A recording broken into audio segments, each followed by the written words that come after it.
Will there be enough XRP on the market once the demand for ETFs starts to rise? We're going to talk about it. This is a new paper from Wisdom Tree that talks about that very thing.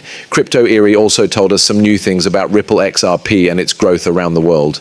Also, some new crypto-related things are going on Capitol Hill. We're going to talk about that. And there's also some information at the end about the bricks in Ripple XRP. Let's start with this Smoke Dog song. The name is Wisdom Tree. Lots of XRP will be on the market at once before Bitcoin. Bitcoin's maximum supply of 21 million units should be reached around the year 2140. XRP's maximum supply will be reached in the next few years. Obviously, we're talking about XRP that has been stolen.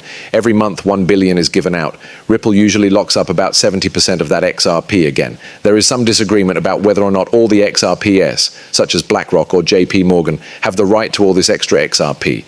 I personally think that if that's the case, then why is Ripple re-locking 70%? Yes, because they've been locking that all these years. Also, if that XRP is meant to go somewhere, it should be going there. That's what I thought at first when I read that Bitcoin and Ether are highly linked, but XRP is not very linked to either of them. Talks about how the supply of XRP changes for buyers. Bitcoin and XRP are both rare coins that are released at different times.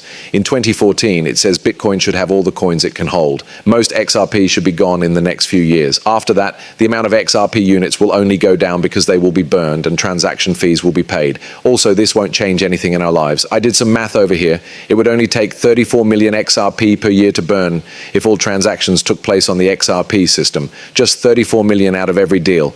This will never help us then. There's no reason for all the talk, but it's fine. The price of XRP should go up as long as demand for it stays the same or even goes up. Okay, besides that, I just wanted to check out what's going on with the XRP supply. I do keep you guys up to date on this because I believe it's very important to have these talks. As exchange stocks drop to dangerously low levels and institutional demand rises, including the possible effects of ETF approval, there is a real chance that XRP will experience a supply shock. Here is a breakdown based on data. In answer to your questions, XRP supply shock explained. A supply shock happens when the supply of an easily available liquid asset, like XRP, drops by a huge amount while demand stays the same or goes up. As buyers fight for the few tokens that are available, prices can go up quickly and even violently. Analysts are warning that when institutional players or ETFs try to make big allocations, order books could get very thin, which could lead to big spikes. There are now only about 2.7 to 3 billion XRP left on exchanges. A huge drop from earlier this year. Major platforms like Coinbase saw their reserves drop from 1 billion tokens to almost 100 million tokens. Due to the recent influx, Binance now has about 3.6 billion XRP in reserves. However, exchange liquidity is broken up and uncertain as a whole, so we don't really know. The XRP on Binance in these wallets could already be bought and sold by people like you and me or by institutions. Some of these businesses do leave their XRP on these exchanges. They think that's the safest spot for them. Do what you think is right with your XRP, of course. Lots of people don't feel safe leaving them on exchanges, but your financial advisor will help you make the best choice. I just want to say that this number is really hard, okay? Yes, we did hear from the CEO of Uphold. He said that most of the XRP on Uphold had already been bought. I think the same thing would happen with some of these exchanges. If the XRP ETF goes live, a lot of institutional capital is likely to come in, which could quickly use up a lot of the remaining liquid supply. As a point of reference, the fact that only about 4% of all XRP in circulation is owned by ETFs could have huge price impacts, since most of the supply is held back by escrow, whales, or offline storage. A lot of analysts say that exchanges might not have enough stock to meet the needs of a rising ETF or institutional demand without significantly raising prices. Wow, that's interesting. What takes place when there are no more exchanges or order books? If new buyers could place orders, they would far outnumber the number of people who could sell, which would push prices up as bids pile on top of each other. Large whale buyers could decide to sell at much higher prices or hold on to make even more money. Restricting. Supply spreads between bid and ask would make the temporary liquidity wider, which could cause volatility, especially when ETFs flow in or out, or when sudden demand events happen.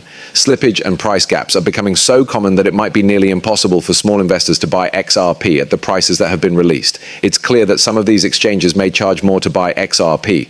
In other places, we've seen something like that before.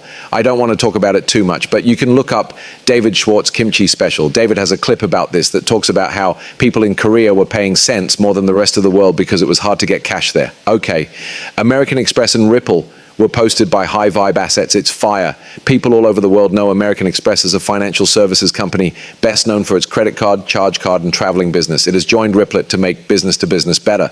Since a long time ago, these two have worked together. American Express is a huge bank worth $164 billion.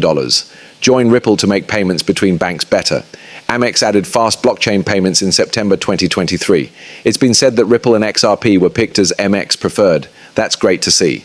One of the good things about this is that AMX is one of the world's biggest names in business and credit card transfers.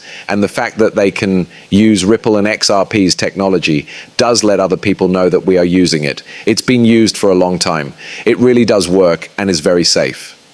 To give you more information about the partnership and Ripple's situation, the company is now seen as more than just a cryptocurrency company. It is also a major infrastructure provider. Yes, it is said that Ripple is one of the world's largest infrastructure companies. You look at Medico, you check out Hidden Road. They just bought a company called Rail that handles 10% of all business-to-business transfers for stable coins around the world. The world only has so much infrastructure at the moment. The important pieces that Ripple sees for the future are being bought up quickly.